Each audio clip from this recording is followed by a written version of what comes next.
After finding a good spot to dig, we're going to crank up the dry washer and get her going. I'm digging in a dry creek bed in a couple of places here. You can see all the angular rocks. This was placed here by a flood, probably over 1,000 years ago. And we're going to start digging and see what happens.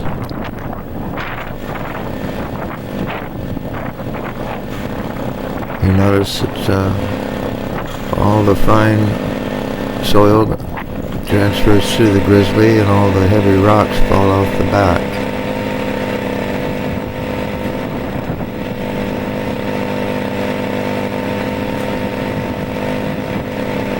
Usually we go through a yard or two of dirt to determine if there's gold in the ground. And of course, the only way you can do that is to pan it out once you got your concentrate.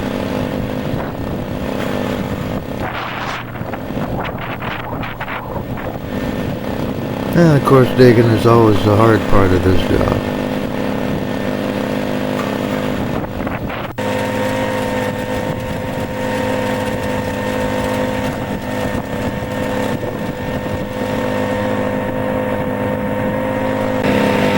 See the heavy vibration of the oscillator causing the dirt to jostle around and free up the gold.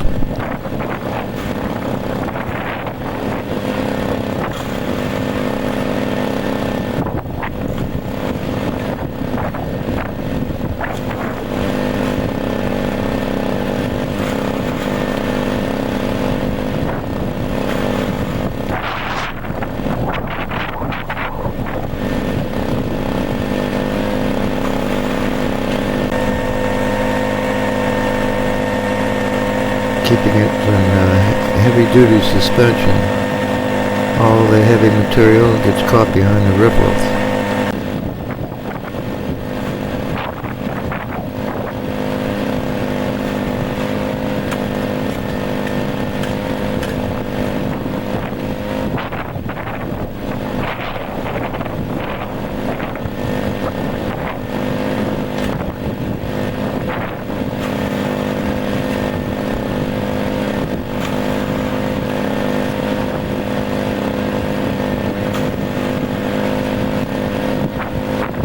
what I'm doing here is mixing up some dry material with to actually dry up the wetter material that I'm digging out of the side of the channel.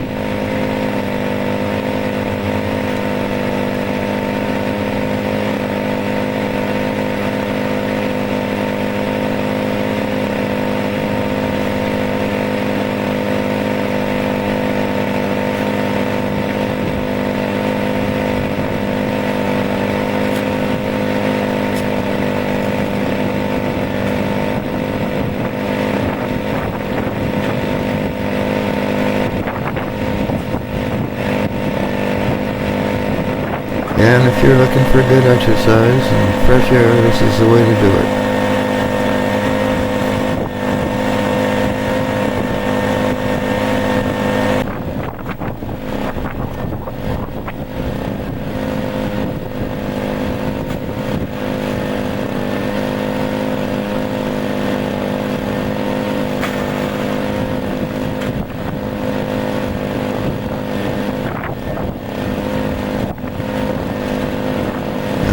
Clean out the bottom of here to keep the rocker box from vibrating against it.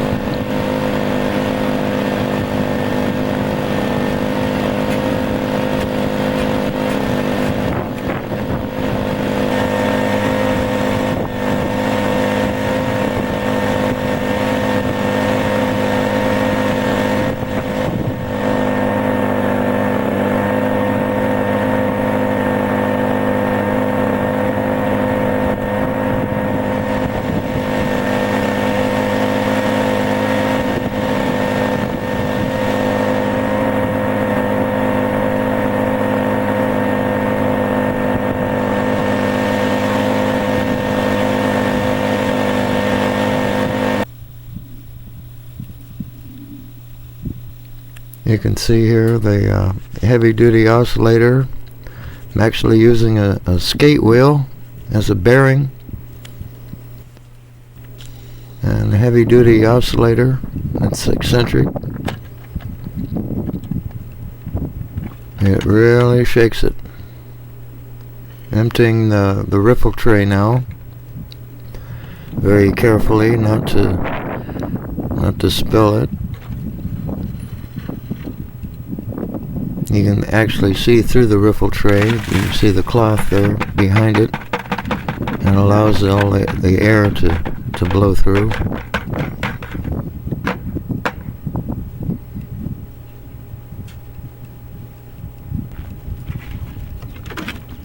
And here we got a pan.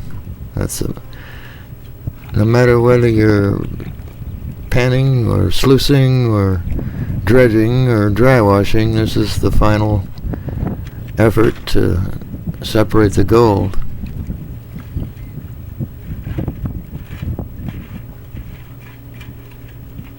You want to make sure that everything gets wet. We're not dealing with a whole lot of dirt here, and I've moved about 2 yards of material, and we've only wound up with probably a pound or so of concentrate. It doesn't take too long to pan this out.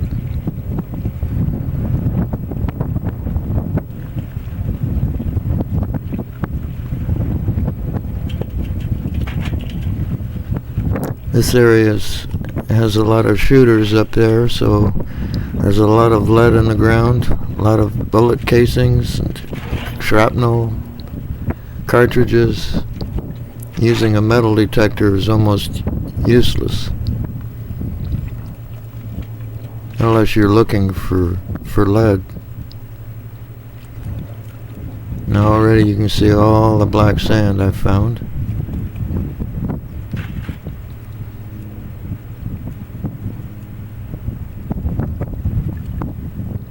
This is a handy little pan. It has riffles on one side, and it traps the gold real well.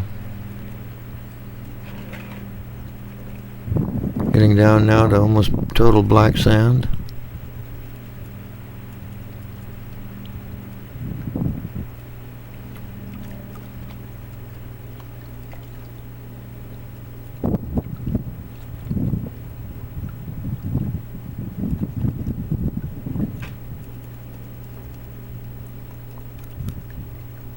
I usually do is I take this home and separate it with a magnet and go in there and pull out all the fine gold with tweezers or a little fine tipped brush. You moisten it with your tongue and go in there and pick out the gold.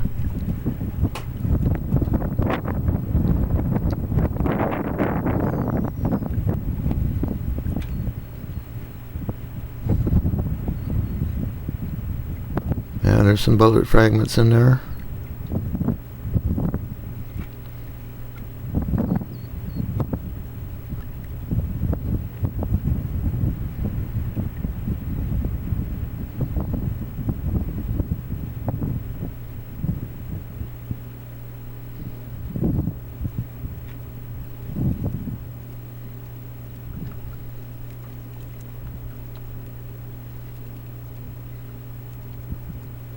Now I've got some bullet fragments. Usually when you find lead, that means you've done a good job of panning. Gold being heavier, it's going to be in the bottom of the pan.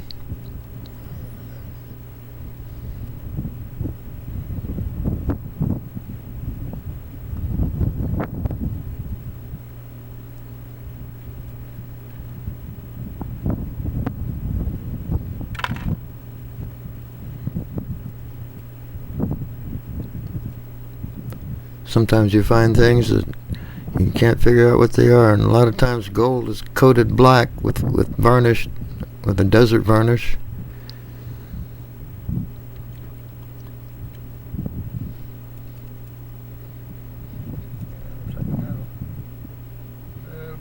However, in this area, most of the gold is very fine. There are some pickers. But it is 22 karat.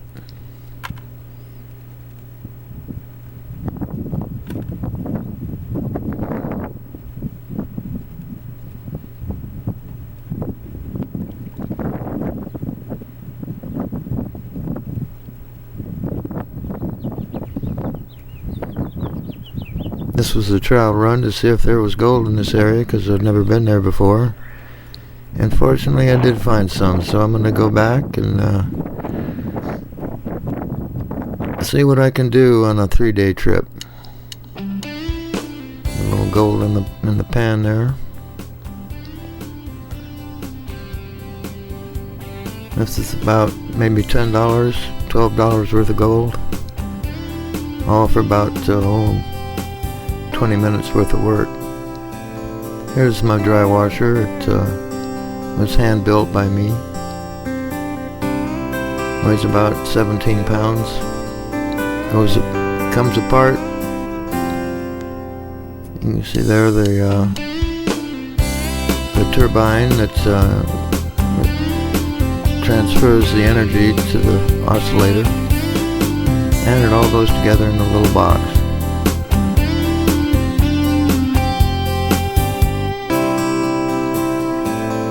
And there I am smiling at you. Yep, time to go home. Hope you enjoyed the show.